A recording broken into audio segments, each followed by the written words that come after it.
سلام علیکم برادران عزیز.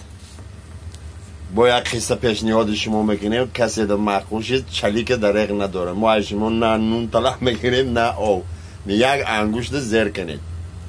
دیلتونه که خیلی نشید خیلی کنید. خیلی سیوم وریانت شه با آخران ده میگیم یکان سریالی نو مونده. یک کم بقیلی بیچاره خیلی خیر قشلاق ده قشلاق پوره ده کالوچ میخره. کالوچی نو. حالا بلندنویا کرسوفکو بخرن بلندنوی میکنه خیلی بیخوان چی یک کالوچی نو میخره ای شادی رو پوشیده بین قشلاقتی یک رزدوه که بالا میره پایان میره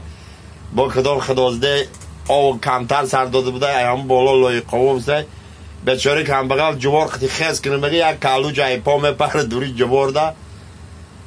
دیگه نمیدونه دیگه وریان نیست این خمه دولولوی جوار زبان ای حلق برام دیگه عرق شپه کردگی بیزار ای جان میشه زعیبت میشینه یا سرش هم خیمه جمونه سنی آسمان یا اوف مکشه میگه میگم شو سر اونو پاهم ده کلام بود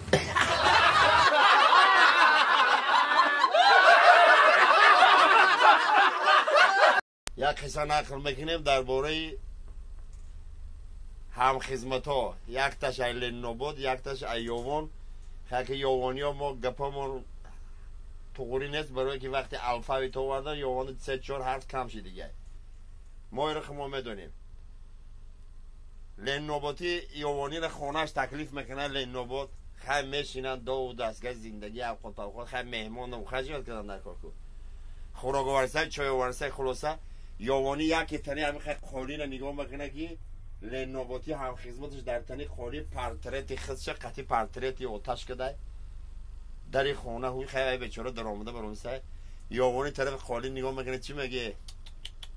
این کسیو چرا کار فرش بیه کار فرش بیه کسیو چرا که اون لین نوباتی هم خدمتش میفهمه میگه میبخشی موسی جان این کسیو چه نه این من پدرم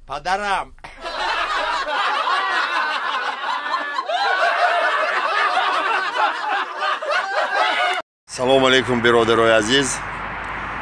مخلصای محترم خیلی بین ما در بسیار سوالا میشه که چی به ویدیوهای نو نمیبرویه